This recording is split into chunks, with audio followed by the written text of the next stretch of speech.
This is Atlantic Television Network. Welcome to Global News. First, the highlight.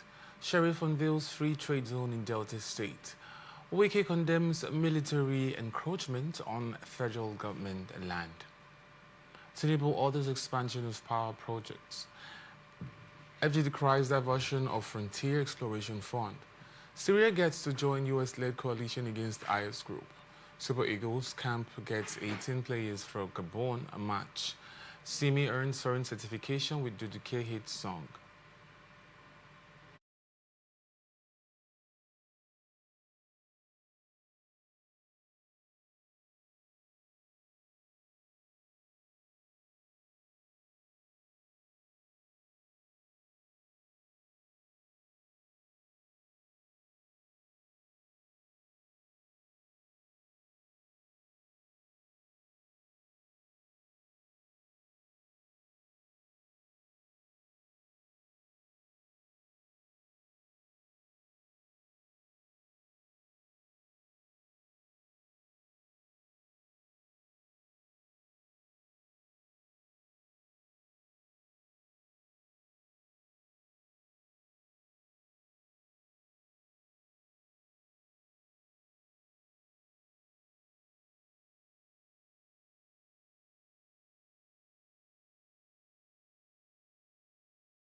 Delta State Governor Sheriff Oborewori has performed the groundbreaking ceremony of the Kwale Free Trade Zone, Kwale Ndokwa West Local Government Area. Oborewori said the KFTZ is a flagship component of the Delta Special Economic Zone project, and the project would unleash unprecedented economic growth as well as attract global and local investors and create thousands of direct and indirect jobs in the state. Highlighting the state's comparative advantage, Oberwari said Kwale's abundant gas resources and central location make it a natural magnet for investors seeking cost-effective and energy-efficient industrial operations, adding that 8 companies had already indicated firm interest in operating from the zone, with 2 fully licensed, 3 approved for licenses and 3 others in the final stages of regulatory processing. The governor reaffirmed his administration's readiness to provide infrastructure, regulatory support and peace for investors to thrive, warning that government property already compensated for would not be allowed to be encroached. In his remarks, former Governor Ifeanyi Okowa, who was chaired by the occasion, praised his successor for demonstrating continuity and leadership, and also urged host communities to safeguard the project and even consider donating additional land for expansion, while the managing director of the Delta Special Economic Zone, Mr. Godwin Akpovie, said over $100 million worth of investments have already been committed to the Kwale and Cocoa clusters of the project. Cross River State Government has officially regained ownership of the Tinapa business resorts from the Asset Management Corporation of Nigeria, marking what authorities describe as a major step toward revitalizing the state's economy. Tinapa, conceived in 2007 by former Governor Donald Duke as a business and leisure hub with free trade zone status, was designed to boost trade, tourism and investment in the state. But incidentally, the project ran into financial difficulties and was taken over by AMCON in 2011. Speaking at the handover ceremony in Calabar, Governor Bassi also said reclaiming the facility signaled the restoration of a landmark economic asset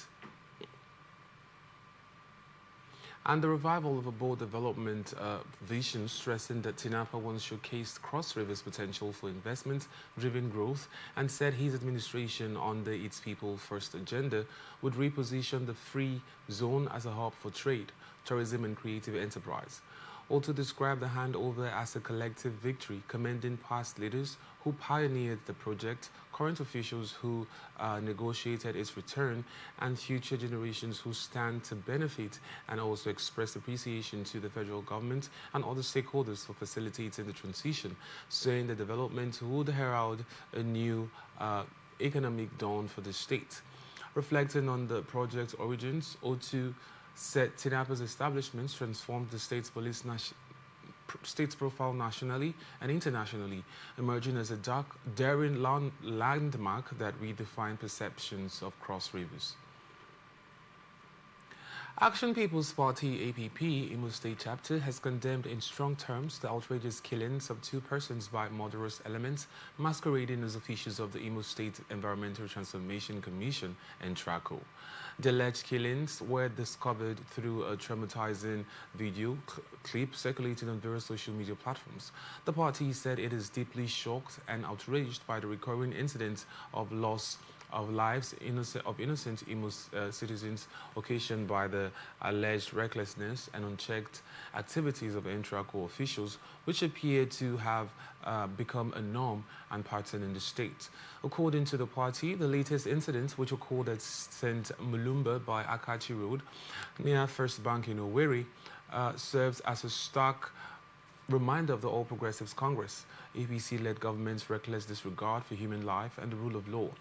A statement by APP's interim state publicity secretary, Kajetan Duke, the party said it is appalling that despite promises of shared prosperity, the activities of the agents of government had become synonymous with sharing misery, agony, and even death in Imo State.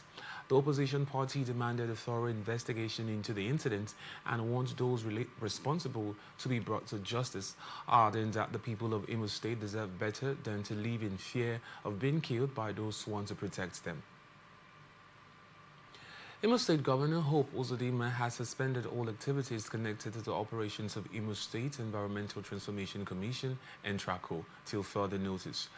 The governor's action followed the reports of incidents that occurred in Owerri linked to NTRACO operations, which claimed the life of a person and left another in a critical situation in the hospital. Uzodinma said the suspension came following insinuations that other recent ugly incidents may bring the operations of NTRACO to question by members of the public. A statement by the governor's chief press secretary, Ogowike Onwachiko in Owerri, warned that immediate suspension of NTRACO operations was not a license for members of the public to take traffic, environmental, and other laws into their hands, as those found to be in violation of such laws will pay dearly for it. Independent National Electoral Commission has issued certificates of return to Anambra State Governor Chukwuma Soludo and his deputy Onyeka Chukwu Ibezim. The certificates were presented to them by the supervising INEC National Commissioner in charge of the Anambra State election, Kenneth Ikagu, on Tuesday in Awka, 2 days after Soludo and his deputy were declared winners of the poll. The issuance of the certificates of return has officially confirmed Soludo and Ibezim as the re-elected governor and deputy governor of Anambra State, and while presenting the certificates, Ikegu said the certificates of return to the governor and deputy governor of Anambra State followed successful outing during the state governorship election held on Saturday, November 8, 2025. He also said the presentation is in line with Section 72, Paragraph 1 of the Electoral Act 2022, which mandates the Independent National Electoral Commission to issue a certificate of return within 14 days to every candidate who has been duly returned by the returning officer under the Act. This is coming after Soludo, the governorship candidate of the All Progressives Grand Alliance in November 8, 2025 election, was declared the winner of the keenly contested poll on Sunday, and the returning officer for the election and Vice-Chancellor of the University of Benin, Edoba Omereje, declared the results at the INEC Collation Center in Oka, and Soludo polled a total of 422,664 votes to defeat his closest rival and candidate of the All Progressives Congress, Prince Nicholas Ukachiku, who scored 99,445 votes, while the candidate of the Young Progressives Party, Paul Chukwuma, garnered 37,753 votes to third place. Lagos State government has approached the Supreme Court seeking leave to commence contempt proceedings against the National Assembly for allegedly violating the subsisting judgments of the Apex Court that declared federal legislation on lottery and gaming unconstitutional. In a motion filed by the Attorney General and Commissioner for Justice, Lagos is asking the court for permission to initiate judgment enforcement proceedings through the issuance of Form 48, a legal notice that precedes contempt or committal proceedings, adding that under Nigerian law, Form 48 serves as an official warning to a person or authority acting in defiance of a court order, adding that failure to comply after service may result in committal to prison. According to Lagos Counsel, Bode Olani Peko, Senior Advocate of Nigeria, the National Assembly's ongoing consideration of the proposed Central Gaming Bill is in direct breach of the Supreme Court's judgment in Attorney General of Lagos State and others. Attorney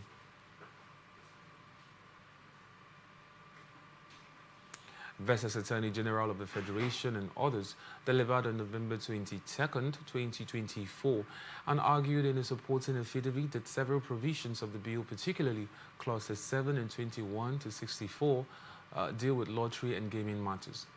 That's why the Apex Court, having ruled that such matters fall outside the National Assembly's legislative competence, it said the clauses mirrored those contained in the now voided National Lottery Act, which the court struck down in 2024, stressing that both the invalidated law and the new bill define lottery and online gaming in the same terms, covering games of chance or skill, requiring a license to operate, and further pointed to Clause 62 of the bill, which seeks to preserve previous actions taken under the nullified law, describing it as a deliberate attempt to undermine the Supreme Court's authority. The state stressed that since the 2024 ruling, no amendment had been made to the second schedule of the 1999 Constitution, which contains the exclusive and concurrent legislative list, to include lottery or gaming, and also reinforces that such matters remain within state jurisdiction, stressing that in the 2024 judgment, the Supreme Court had held that lottery and gaming regulation lies outside the legislative powers of the National Assembly, rejecting arguments that federal authority could be implied from Item 62, Trade and Commerce, on the exclusive list, or from the electronic and interstate nature of gaming operations. FCT Minister Barrister Nyesom Wike has accused the former naval chief of allegedly encroaching on federal government land and have vowed to resist any intimidation against the FCT administration. Minister of the Federal Capital Territory, FCT, Barrister Nyesom Wike, condemned the alleged illegal takeover of a disputed land in Abuja by military personnel who reportedly acted on the orders of a former chief of naval staff, describing the act as lawless and unacceptable.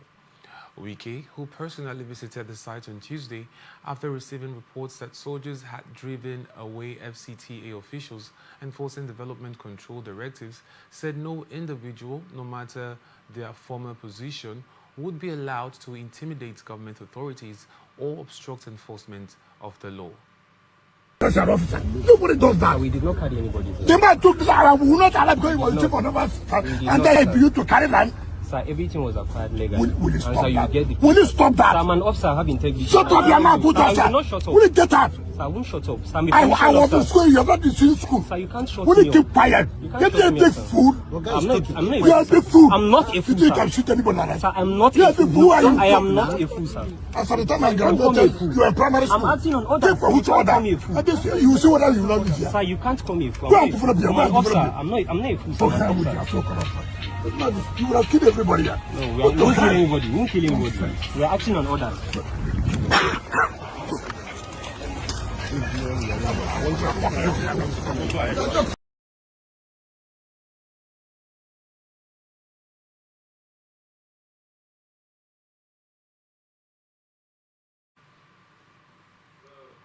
According to Wiki, while officials of the Department of Development Control were on site to implement his directive, they were chased away by armed soldiers, allegedly acting under the instruction of a retired senior officer, and expressed shock that a person who once held a top military position could resort to such intimidation rather than follow due process.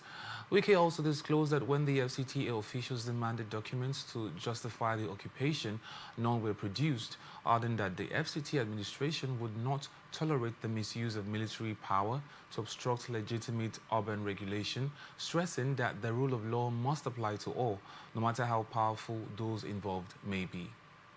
I was called that the military have taken over the place. And I have to come by myself to see things for myself. It's really unfortunate. And you heard what the officer said he was sent by the former chief of naval staff. And I don't understand how somebody who attained that position and he see that he has a problem cannot approach my office to say, look, this is what is going on, this is what is going on. Or simply because he's a military man, he could use that to intimidate Nigerians. I'm not one of those kind of persons that will succumb to blackmail or intimidation. And you can imagine where you cannot even prove where the documents. And the director of the control is there. I said, look, I was here. I said, bring the documents. You don't have the documents. Bring the approval for building. You don't have it. And how can we continue to allow lawlessness to prevail in this country? What about those who don't have the military? What about those who don't have security? It has gotten to a level where when government officials are carrying out their job, you go and bring security to intimidate them against government officials. I will not accept that. I've spoken to the Chief of Defense Staff and I've spoken to the Chief of Naval Staff, and they have assured me that, please, they have to resolve the matter. And we're not coming here to have a shooter with anybody to cause chaos or not. But what I can say, I would not allow it to happen. The way we have done carried our jobs in other areas, in the same way it will be done here. He will not carry out this illegal development and land grab simply because he was a former chief of naval staff. Kebbi State Governor Dr. Nasser Idris has expressed strong dissatisfaction with the implementation of the World Bank-assisted Adolescent Girls Initiative for Learning and Empowerment project in the state, while citing poor performance and lack of transparency. Speaking while receiving a delegation of the World Bank and the national projects teams led by Mr. Shinsaku Nomura, the Agile Tax Team leader and senior economist Governor Idris said he is not impressed with the project's current progress in Kebbi and described as operational lapses and secretive practices that have undermined the project's objectives. He particularly condemned the controversial award of a 7.8 billion naira contract allegedly executed without the involvement of Kebbi-based companies and vowed to take up the issue personally with the Agile leadership in Abuja, insisting that his administration would not tolerate opaque dealings in any education-related project. He reaffirmed his commitment to prioritizing education, teachers' welfare, and infrastructure, stressing that every kobo, especially loan funds, must be spent judiciously. The Kebbi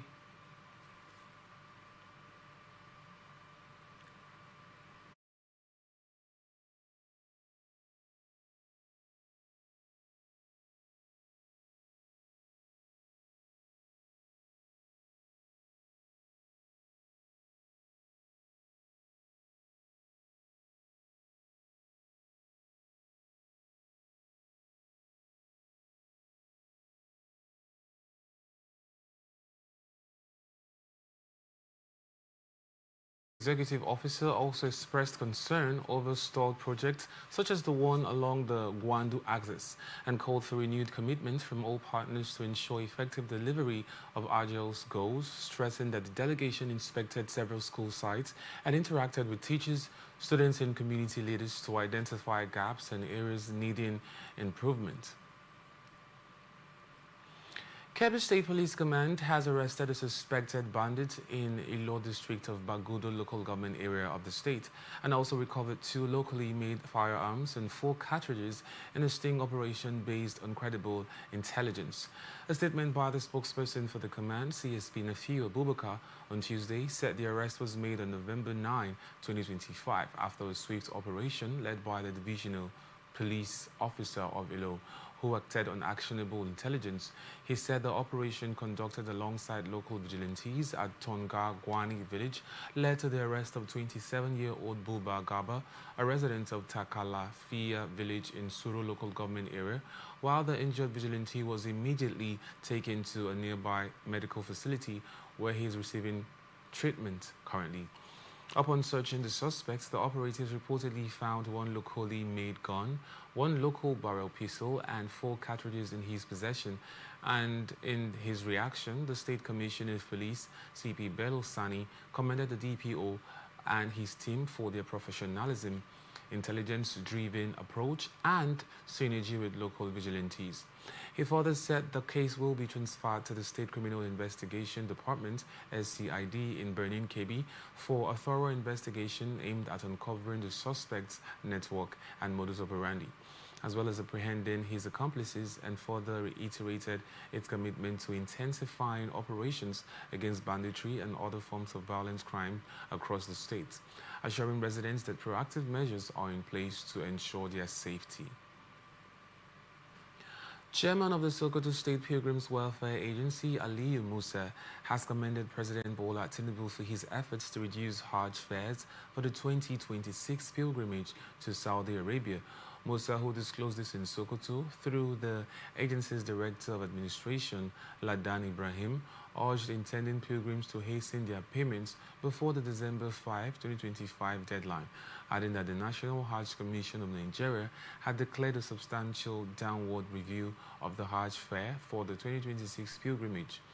The chairman attributed the reduction to the president's intervention and urged intending pilgrims who had already made deposits to complete their payments, while encouraging new applicants to take advantage of the opportunity before the deadline. Musa reminded the public that the first-come, first-served principle in Hajj fare remittances would be strictly observed to ensure transparency, and the agency had made arrangements to hold meetings with local government desk officers, community leaders, and other stakeholders to raise awareness about the new development, adding that prospective pilgrims must obtain receipts for all deposits made through desk officers or banks. He also said cash payments, proxy payments, and third-party payments had been abolished, adding, and all transactions would now be conducted online to promote transparency in all dealings, adding that considering the time constraints and Saudi Arabia's payment framework, intending pilgrims were advised to complete their Hajj fare remittances before December 5, 2025. He also commended Governor Ahmed Aliyu of Sokoto State for his continued support of the agency, which he said facilitated various improvements and successes, and called on all stakeholders to continue supporting the agency in order to achieve its desired objectives. Early morning fire has destroyed at least 44 shops and stores at the popular Singa market in Kano State. The incident was confirmed in a statement by the Public Relations Officer of the Kano State Fire Service, ACFO Saminu Yusuf Abdullahi, on Monday night after the agency received an emergency call from Mubarak Muhammad, who alerted the Central Control Room about the fire outbreak.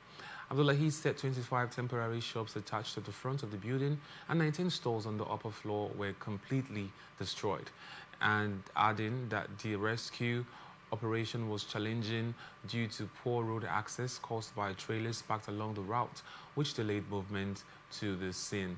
The Fire Service Director, Alhaji Sani Anas, led the response team that brought the fire under control.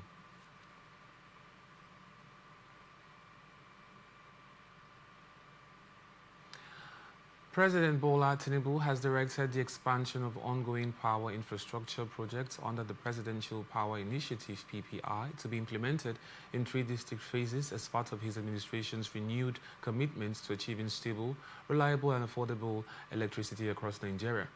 Tinubu, who disclosed the directive during a meeting at the State House, Abuja, with a delegation from Siemens Energy, led by Dietmar Sietstoffer, Managing Director for the Middle East and Africa, commended Siemens Energy for its sustained collaboration with Nigeria under the PPI framework initiated in 2019 under former President Muhammadu Buhari to address the country's power transmission and distribution bottlenecks. Tinubu assured that his administration would provide the necessary political and financial support to complete the project's current phases.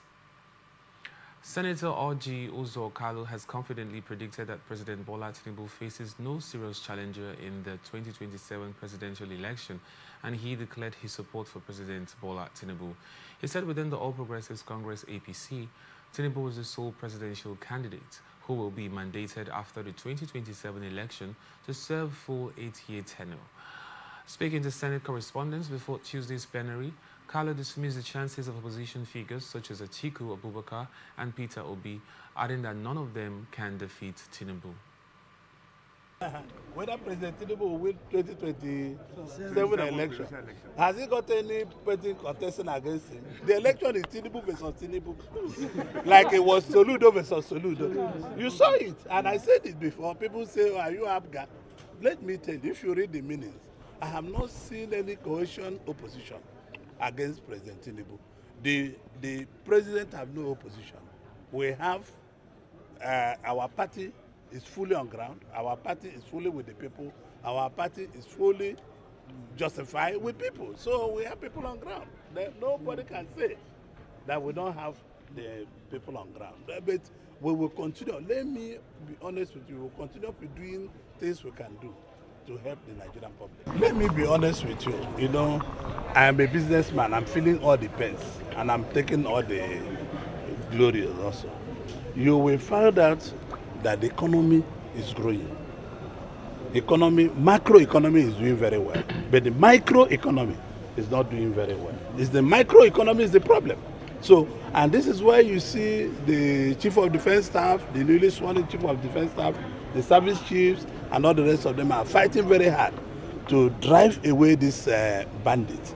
Our economy, if you see the micro type of it, we are doing very well because foreign investors are coming. Everything is to trickle down for the masses to have daily food, go back to farm, and it's only going back to farm that can bring the real growth.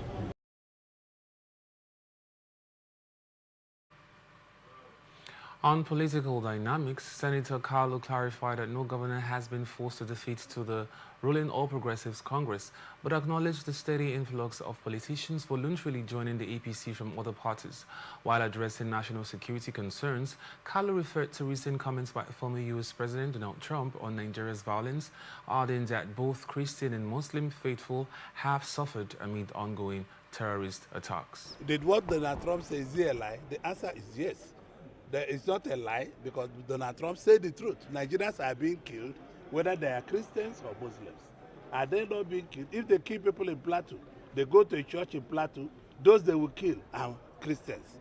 If they go to Benue, the majority of people they will kill in Benue are Christians. If they go to Zamfara, Majority of people they kill in mosque there are Muslims. So these people are jihadists. These people just want to destroy Nigeria. So we should call a black name on them without any pity. They will be smoked out. Let me also the same Americans that caused the problem. Because when you kill Gaddafi and kill Saddam Hussein, we have a problem. Because those people were maintaining their borders. Nobody was crossing there. It's after the kill of those people that light arms and big arms went wild all over the world. And we are suffering from it today. So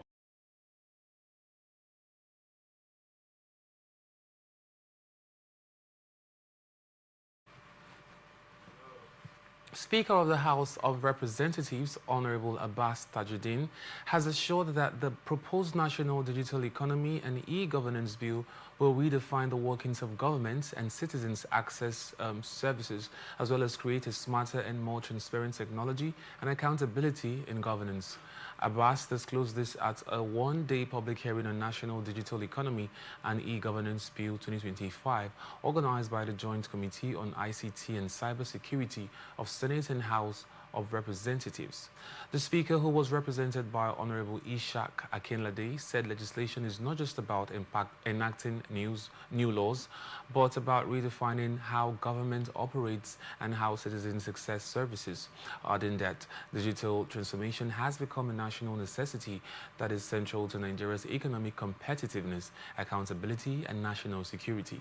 He also said the bill provides a solid legal framework for digital governance, data protection, cybersecurity, and inclusive access to technology by ensuring that no Nigerian, whether urban or rural, is left behind in the nation's digital future. This bill, which has passed second reading in both chambers of the National Assembly, is not merely a proposal for new laws, it is a vision for a new way of governance, efficient, transparent, and citizen-centered. In a world where technology defines progress, no nation can afford to stand still. Digital transformation is no longer optional. It is the foundation of economic and public sectors' accountability and national security. This legislation aims to create a robust framework for digital governance, data protection, cybersecurity, and inclusive access to technology. Its overriding concern is to ensure that the benefits of the digital economy are available to every Nigerian, rural or urban, young or old, connected or yet to be connected. This bill will leverage digital technology to achieve sustainable growth in the non-oil sector of the economy. As a legal framework, it will provide support for international digital trade and investment, build export-oriented capabilities in the digital sector, and increase job opportunities. In his remarks, Chairman of the House Committee on Digital Information, Communication Technology and Cybersecurity, Honorable Adedeji Olajide, said the public hearing demonstrates Nigeria's collective resolve to build a digitally inclusive, transparent and efficient governance system, and further commended the robust contributions and expert insights shared by stakeholders, which have enriched the legislative process and strengthened the vision for Nigeria's digital transformation.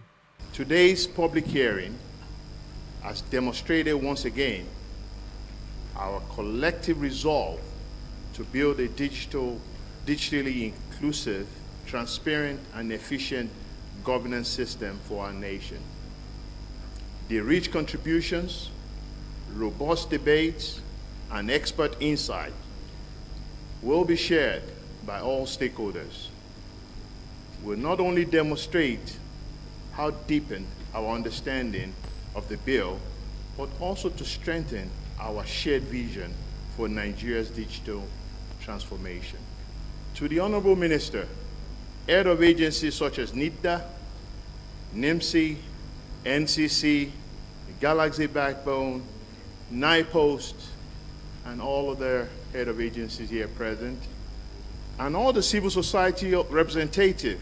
You will take your time to share your submissions on this very important bill, your perspective will be instrumental in refining the provision of this bill to ensure it meets global standards and local realities.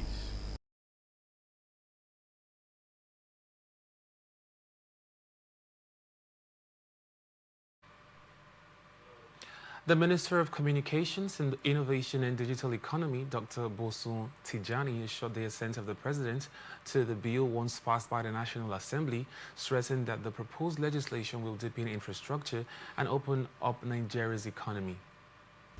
As a government, we've chosen the path of deepening infrastructure, not doing the cheap things, but investing in the foundational infrastructure, but also policies that will open up our economy and get us to where we need to be as a nation. This is why the President, and not just the President, but this National Assembly, is also backed that we invest in 90,000 kilometers of fiber optic network across our nation. The implication of this is that every geopolitical zone, every state, every local government, and every ward will be connected to the best quality internet that you can imagine anywhere in the world. But we're not stopping there. We're also taking into consideration over 20 million Nigerians that are currently not connected to the internet at all or any form of communications. It's why this administration has decided to invest in so many towers, over close to 4,000 towers, which will be deployed in communities that are currently unconnected. As you've heard, this bill is also going to cover the data exchange system, which will allow seamless exchange of data amongst MDAs, but also between government and the private sector. This bill speaks to artificial intelligence, which is a critical tool to ensure that we can leapfrog competitiveness, but also productivity across our key sector, to opening up our economy, to allow for technology to help us achieve the goals that we've set for ourselves.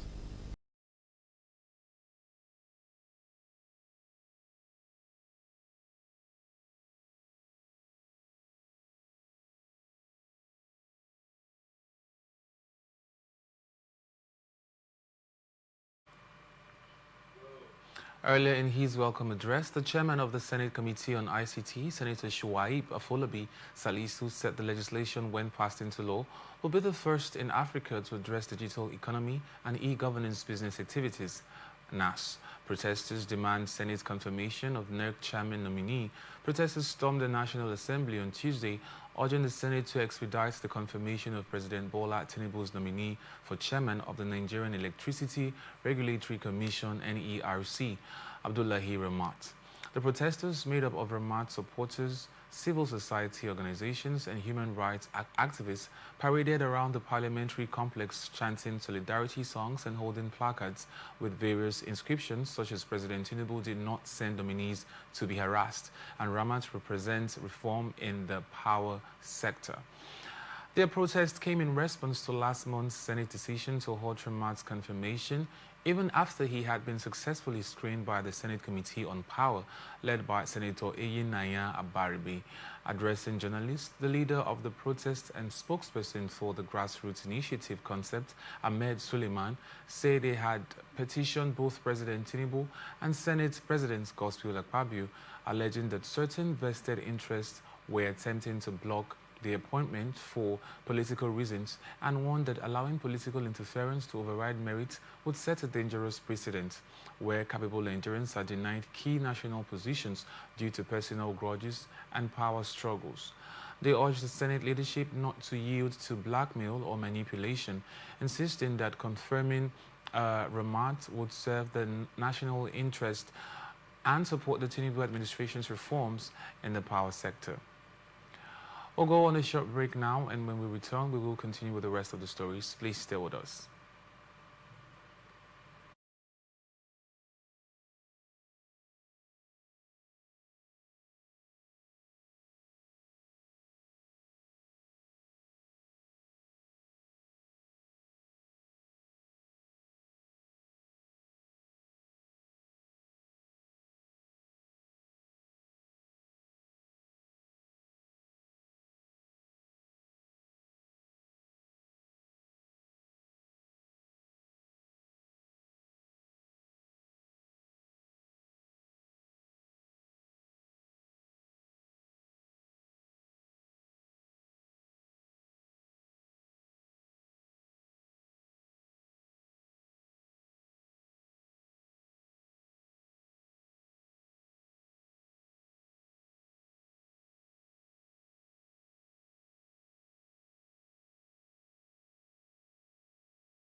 Welcome back and thank you for staying with us. Now to the rest of our stories.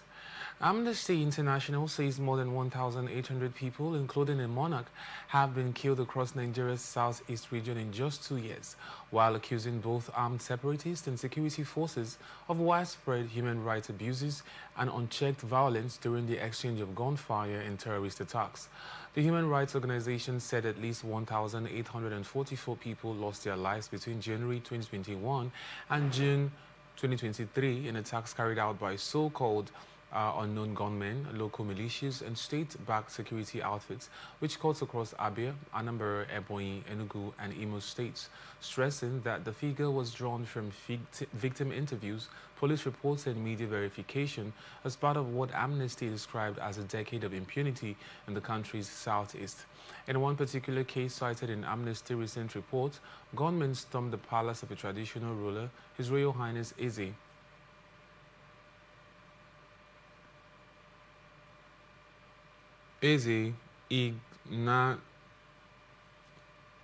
Ignatius Aso in Obodo Agua community of Imo State on November 14, 2022, after about 30 armed men arrived in a convoy of Sienna buses, opened fire in the palace courtyard and executed the monarch and two visiting chiefs in cold blood, adding that attackers allegedly fired more than 16 bullets into the traditional ruler's body before fleeing the scene, and no arrests have been made since the incident.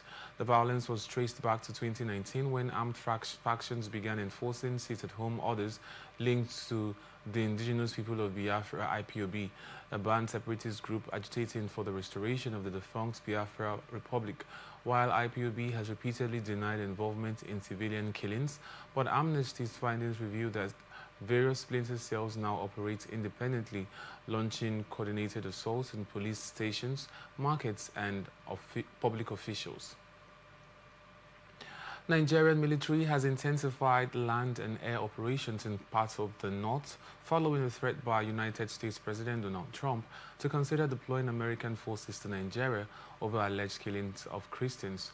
This is coming after, in a recent post on his Truth Social platform, Trump said he had directed the U.S. Department of War to prepare for possible action if the alleged persecution continued, and also warned that the U.S. could suspend all aid to Nigeria if the Tinubu administration failed to act.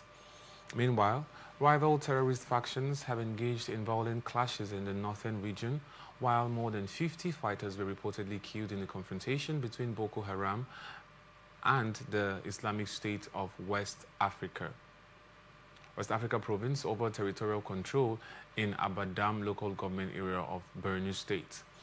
The clash occurred in Tobom, Guinea, an island community after ISWAP launched an offensive to reclaim the area recently seized by Boko Haram and showed bloodied bodies floating in a canoe with fighters chanting Allahu Akbar, suggesting that Boko Haram repelled the ISWAP attackers.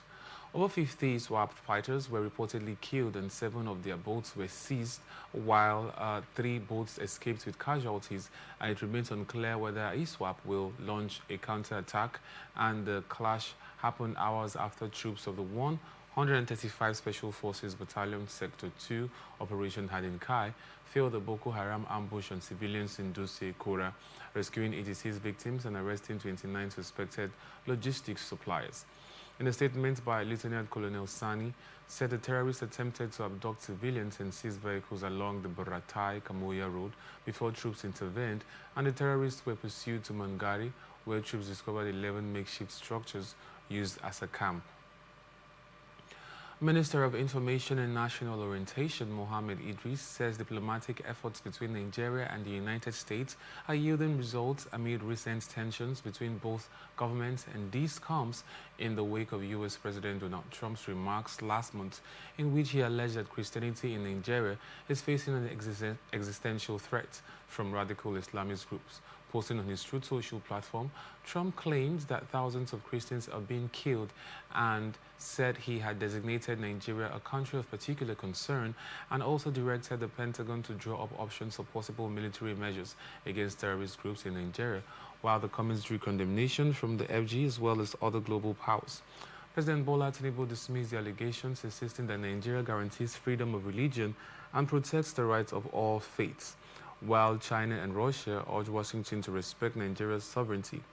A statement signed by the minister's media aide, Rabiu Ibrahim, on Tuesday alleged that certain lobby groups in the U.S. are linked to a proscribed separatist organization in Nigeria and are working to misinform American authorities, stressing that Nigeria still values its long-standing security partnership with Washington and called for collaboration in combating terrorism. The minister expressed surprise at some figures and positions from the U.S. government regarding Nigeria's internal challenges, urging a better understanding of the country's realities, and also questioned the credibility of data being used to support allegations of religious intolerance in Nigeria, and also maintained that the Nigerian constitution enshrines religious freedom and remains a multi-faith nation despite the conflict, which he said was not based on religious persecution. Odua's People Congress OPC has urged President Bola Tinubu to forge a Nigerian and international collaboration to eliminate terrorism, kidnapping and killings inflicted on the country by non-state actors. A statement by its Secretary General, Mr. Olubunmi Fasehun, said the Odua People's Congress OPC wishes to reaffirm for unwavering commitment to the peace, unity and security of Nigeria, adding that when terrorism, banditry and kidnapping continue to threaten communities, there will be need for proactive collaboration among stakeholders, either local or foreign, especially in the light of the offer by U.S. President Donald Trump to send in the American contingents to help wipe out terrorism, which is fast making Nigeria a dangerous space. They urge President Bola Tinubu to tap into the advantages of such a collaboration against evil non-state actors who have stretched the patriotic troops of the country's military to the limit and further demonstrated its deep presence at the grassroots level, especially across the Yoruba space in the southwest, Kogi, Kwara, Edo, and Delta states, including within the communities, markets, border towns, and rural corridors where vital intelligence can be gathered for the necessary analysis and assessment of criminality in Nigeria. Economic and Financial Crimes Commission has declared former Minister of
Economic and Financial Crimes Commission has declared former Minister of State of Petroleum Resources Timothy Silva wanted over an alleged conspiracy and dishonest conversion of 14.8 million In a public notice, EFCC spokesperson Dele Oyewale said the funds were provided by the Nigerian Content Development and Monitoring Board for Atlantic International Refinery and Petrochemical Limited, adding that silver had been placed on the watch list of the United States Federal Bureau of Investigation, Interpol, the United Kingdom Metropolitan Police, and security agencies in Canada and other countries.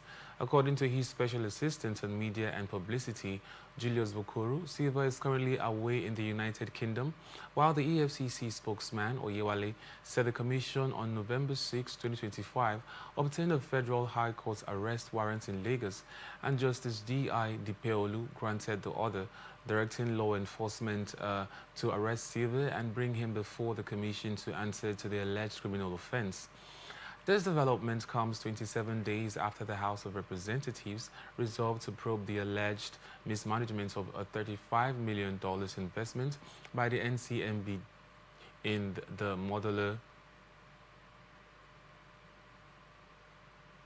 refinery projects that never materialized in the Niger Delta, and the motion moved by House member Billy Osawaru raised concerns over the non-existence of Atlantic International Refinery and Petrochemical Limited, despite significant federal investment 5 years ago.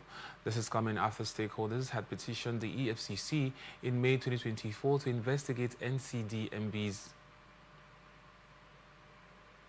multi-million-dollar investments, including the Atlantic project, but the agency reportedly remained silent while the House directed its committees on midstream, downstream, and legislative compliance to investigate the $35 million investment and report findings within 4 weeks. And Silva, a former Bayelsa State governor and All Progressives Congress chieftain, was raided by the military on October 25 over alleged involvement in a coup attempt.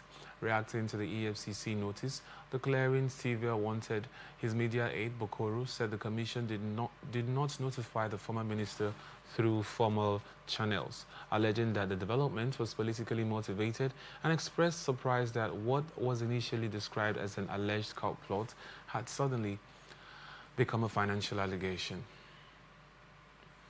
Federal government has inaugurated an inter-ministerial committee to coordinate the implementation of the ban on single-use plastics across the country. The committee was inaugurated in Abuja by the Secretary to the Government of the Federation, George Akome, represented by the Permanent Secretary overseeing the General Services Office, Mohammed Sanusi Danjuma, on Tuesday. A statement on Tuesday by the OSGF spokesman, Shegun Imohiosen Akome, said a decision to ban single-use plastics followed the approval of a memo presented by the Minister of Environment at the Federal Executive Council meeting held on June 25, 2024, and the banned items include polythene terephthalate bottles, styrofoam plastic bags, sachet water, and straws. He said the ban aims to curb plastic pollution and reduce its harmful effects on public health, ecosystems, and marine life, adding that the improper disposal of plastic materials has become a major source of land and marine pollution, and the plastics take years to decompose and contain toxic chemicals. According to the statements, the Interministerial Committee includes representatives from key ministers, departments, agencies, and stakeholder organizations, adding that the committee was mandated to coordinate and oversee the implementation of policies and strategies aimed at phasing out single-use plastics nationwide. Following the crisis rocking the leadership of the People's Democratic Party (PDP), a group of stakeholders have petitioned the National Judicial Council against Justice Ladira Akintola of the Oyo State High Court over an ex-parte order permitting the party to hold its national convention in Ibadan, the state capital. The petitioners accused Justice Akintola of judicial misconduct, alleging that his order contradicted an earlier ruling of the Federal High Court, Abuja, which had restrained the PDP from convening its planned convention. Justice Omotosho of the Federal High Court, Abuja, had weeks ago barred the PDP from proceeding with the convention, citing non-compliance with the party's internal procedures for notifying the Independent National Electoral Commission. However, A week later, Justice Akintola vacated that order, granting the party leave to hold the event in Ibadan, and the conflicting rulings have further deepened divisions within the party, with suspended National Secretary Samuel Anyanwu leading a factional loyal to the Minister of the Federal Capital Territory, Nyesom Wike.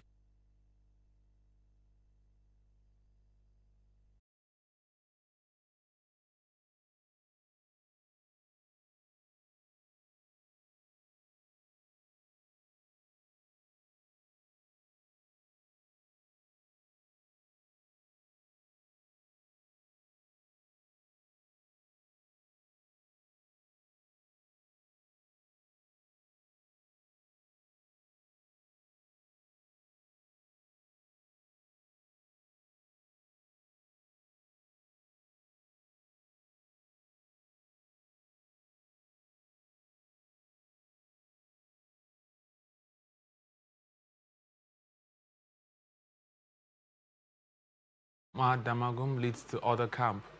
In a petition dated November 5, 2025 and received by the Office of the Chief Justice of Nigeria on November 6, the petitioners Austin Wachiku, Ama Nana, and Tona George described Justice Akintola's action as judicial recklessness, impunity, and a flagrant violation of established legal processes. And according to the petitioners, Justice Akintola's order amounted to sitting on appeal over a decision of a court of coordinate jurisdiction, and acts they described as a grave branch of judicial ethics and a threat to the rule of law. They called on the NJC to investigate the matter promptly and take appropriate disciplinary action, warning that failure to do so could embolden judicial officers who act outside established legal boundaries, while reminding the NJC of similar instances in Rivers, Imo, and other states where swift disciplinary action was taken against judges accused of misconduct, urging the council to apply the same standard in the present case.